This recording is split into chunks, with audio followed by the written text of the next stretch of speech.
He brought out a rubber stamp and a red ink pad. M opened the pad, tamped the rubber stamp on it, and then carefully pressed it down on the gray cover. He turned the docket round and pushed it gently across the desk to Bond. The red sans serif letters, still damp, said, "For your eyes only." Silenced last week was one of the busiest and most successful typewriters of recent years when Ian Fleming, creator of James Bond, died in England at the age of 56 following a heart attack. Ian Fleming's name first appeared on the bookstands in 1953 with the first of Bond's adventures, Casino Royale, which he had begun to write at the age of 44. After that, startling things happened. More than 32 million copies of his 14 books were sold, earning him a fortune of close to $3 million. 12 million copies in the United Kingdom. 15 million in the United States, where the late President Kennedy was an ardent James Bond fan. The Adventures of Bond appeared in 20 languages, including Finnish, Japanese, and Thai. 2 have already been turned into immensely popular movies, and a third film is in production. During each annual 2-month period at GoldenEye, Ian Fleming wrote a new book, 2,000 words in 3 hours every morning. Each one seemed to be assured of success. How do you feel about the kind of novel that has great sexual detail and an entirely promiscuous cast? Well, I must say, of course, I'm a certain age, so that the whole thing's rather stale news to me, but I think it's unnecessary, really. I think you can convey sex without using raw words very much better than by using them. You yourself referred to the fact that you don't use the Anglo-Saxon 4-letter words.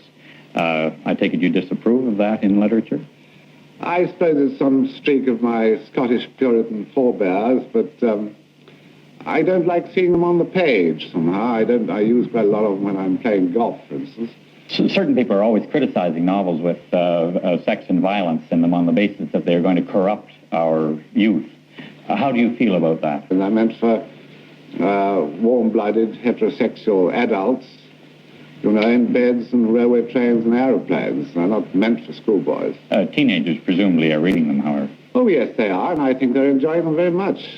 My son hasn't yet got to read them. He's about 11 and a half. He thinks they're very dull. In one of the books, you have Bond referring to his own basically dirty life. Well, of course, spying is a dirty trade, and we all know it. Khrushchev has said so, and so has Alan Dulles. Well, why do you think a hero who engages in a dirty trade and leads a basically dirty life has become so popular with the reading public? Well, it's very difficult to say. I think because perhaps the books have pace and plenty of action, and espionage is not regarded by the majority of the public as a dirty trade. They regard it rather sort of a very romantic affair, since the first days when the spy from the other side lifted up the tent flap and listened to the plans of the Arab chieftains and tried to get away with it. Spying has always been regarded as a very romantic one-man job, so to speak, as one man against the whole police force or an army. Do you feel there's a need for heroes, extravagant heroes like James Bond? I've got many heroes in my life. I mean, people like Winston Churchill and heaven knows how many other people I've met during the war.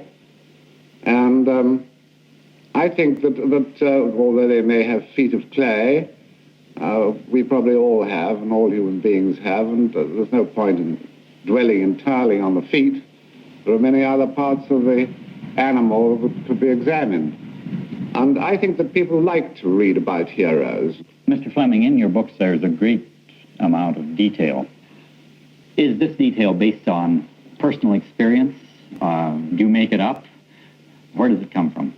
Well, I can say it's 90% from personal experience, really. I wouldn't say the espionage detail is, because although I worked in naval intelligence during the war and got mixed up in a lot of shenanigans, of course, if I started sticking too close to the true espionage work of today, I should be in trouble with the Official Secrets Act in England, even supposing I had access to information.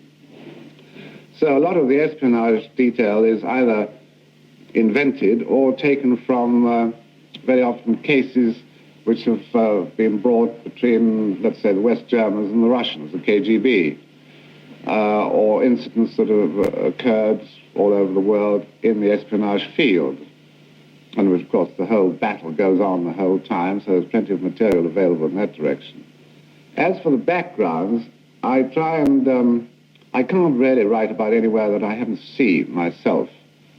And being basically a reporter by trade, I have got a good, strong visual sense for background and interesting detail and so on, which I try to bring into my books just in order to make them seem more valid and truthful.